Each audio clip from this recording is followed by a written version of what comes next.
안녕하세요. 케니입니다. 수업 요약 드리도록 하겠습니다. 너무 여러 가지 내용들이 있어요. 요약해서 말씀드릴 것들이. 근데 일단 수업 계획에서 말씀드렸던 것처럼 학생이 이해를 해야 될 부분들에 대해서 설명을 좀 해줬는데 아직 어려서 이거를 듣고 나서 막연하게 이게 뭔지는 알아도 정확한 파악은 살짝 어렵지 않나라는 생각이 듭니다. 근데 구조가 그래요. 학생이 하는 모습을 보면은 어제 그 숙제 첨삭 부분에서는 말이 안 나왔는데 다음에 계속 곰곰이 생각하고 좀 다시 지켜보고 하니까 역시나 숙제가 늘어난 이유는 학생이 자기가 잘 못한다고 판단되는 것에 대해서 섣불리 포기하는 모습을 보이기 때문에 그렇습니다.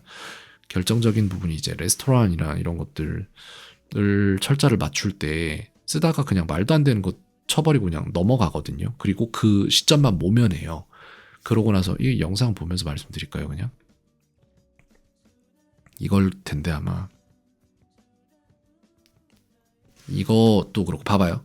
그냥 틀려버리는 거예요. 이게 맞는지 틀리는지가 중요한 게 아니에요. 학생한테는. 그냥 되게 단기적으로 볼 때 지금 당장에 빠르게 답을 내고 틀려버리면 일단 넘어가거든요. 근데 문제는 보세요.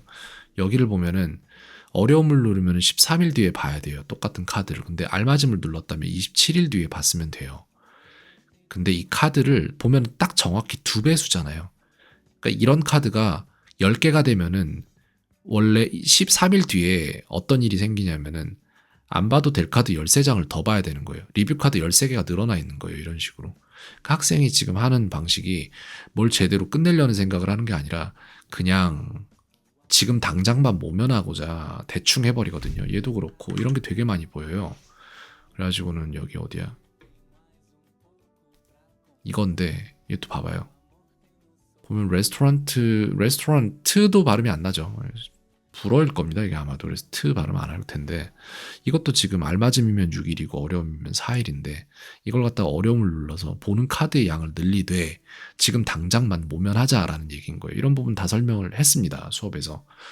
그리고 나서 거기에 대해서 이런 것들이 어려워서 그럴 수 있지라는 관점으로 접근을 했기 때문에 학생이 지금 원래 없던 덱을 제가 추가를 했어요. vocabularies, words인데 여기에다가 학생이 잘 못 쓰는 단어들을 숙제에서 찾아내고 여기다가 넣어줬어요. 받아쓰기로 써낼 수 있도록. 그래서 지금 숙제를 어디서부터 어떻게 해야 되냐라는 안내를 할 때 월즈 먼저 하고 나서 그 다음에 제이스로 넘어가서 해라라고 얘기를 했어요. 제가 그죠? 그리고 이 월즈에서 보는 부분들 중에 학생이 잘 못하는 부분이 있고 고질적으로 뭔가가 안 된다 하면 그거는 저는 숙제를 학생이 종이에다 써서 사진 찍어 제출하는 방식으로 추가적인 숙제를 만들 거예요. 그래서 지금 숙제하는 양을 뭐 얼마나 합니까? 라고 물어보면은 시간이 많이 늘어날 수도 있는데 이거는 부모님께 제가 말씀드리고 싶어요. 시간이 많이 늘어나 버리면은 그러면은 아이가 숙제를 그만하라고 부모님이 좀 중단을 해주시면 될 것 같은데 제가 그걸 갖다가 시간을 15분만 하세요. 16분만 하세요. 이런 식으로 지정해주면 학생은 아마도 악의가 있어서 그런 건 아니고 그게 그냥 몸이 편하니까 마음이 그렇게 되는 거거든요. 아마 그냥 대충 시간 때우다가 숙제를 끝낼 확률이 높아요. 제가 볼 때. 그리고 그런 모습에 대해서 제가 종이에 쓰고 사진 찍어 보내는 뭐 그런 숙제를 제출을 시키면은 그럼 아마 반감을 가질 수도 있어요. 미묘한 부분입니다, 되게. 그래서 그런 게 쉽지가 않아요. 그리고 이제 후반부에 오늘 수업했던 후반이 아니라 초반부에 그걸 설명하고 중반부부터 시작해서 저희가 지금 오늘 집중했던 부분은 뭐냐면은 빈도부사예요.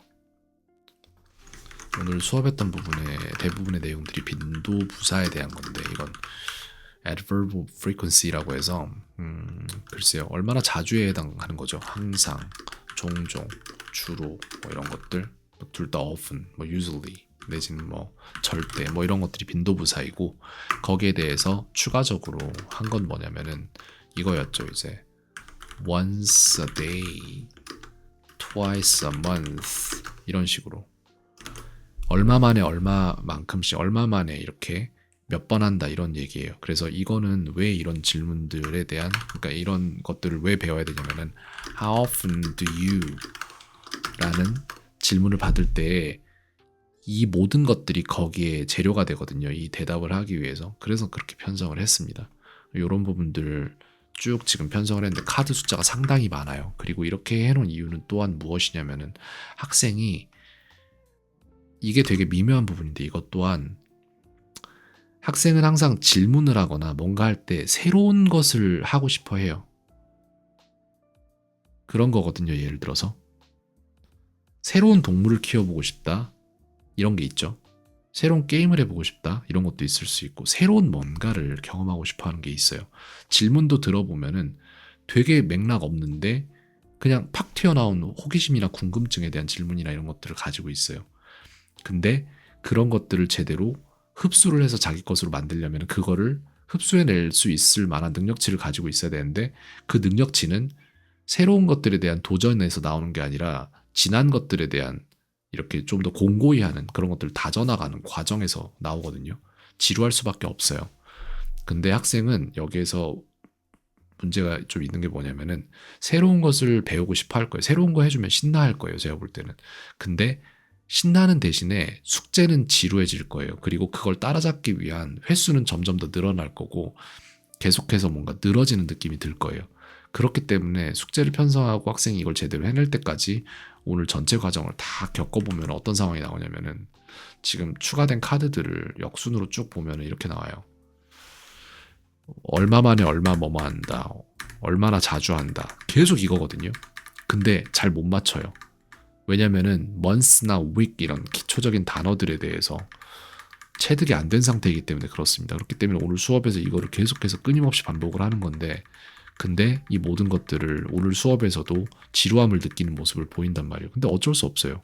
지금 갖지 못한 거를 줘야 되는데 이 지루함을 견뎌내는 능력이 필요하다라고 저는 판단이 됩니다. 그리고 이것들 지금 숙제가 상당수 편성이 되어 있는데 이거 지금 일주일간 계속해서 반복하면서 자기 걸로 만들어가는 과정 필요합니다. 네, 그렇게 해서 당분간은 아마 이게 제대로 되고 완전히 자기 것이 될 때까지는 좀 반복을 해야 될 것 같습니다. 여기까지 말씀드리도록 하겠고요. 학생에게 필요한 능력치는 새로운 것을 막 찾아 탐구하고 떠나는 그런 것보다 자기가 이미 가지고 있는 것들을 더 잘 쓰기 위해서 뭔가 좀 참을성과 인내를 가지는 그런 학습 방식인 것 같습니다. 여러 가지 사안들이 있는데 그런 것들 다 손 안에서 드리블을 해나가면서 말씀드리고 있고요. 미묘한 부분들이 많아요. 일단 나이 때문에. 사춘기가 언제 오게 될지 이런 부분들이 있거든요. 그래서 함부로 신경을 건들 수가 없어요. 함부로 자기가 부당하다라고 생각될 만한 1%의 가능성이라도 있는 그런 것들을 제가 시킬 수가 없어요. 왜냐면은 제가 생각할 때 아직은 아닌데 아마 곧 미묘한 상황들이 시기가 올 것 같아요. 네, 뭐 그런 부분들이 있습니다. 그래서 그런 것도 함께 보고 있으니까 네, 여기까지 말씀드리겠습니다.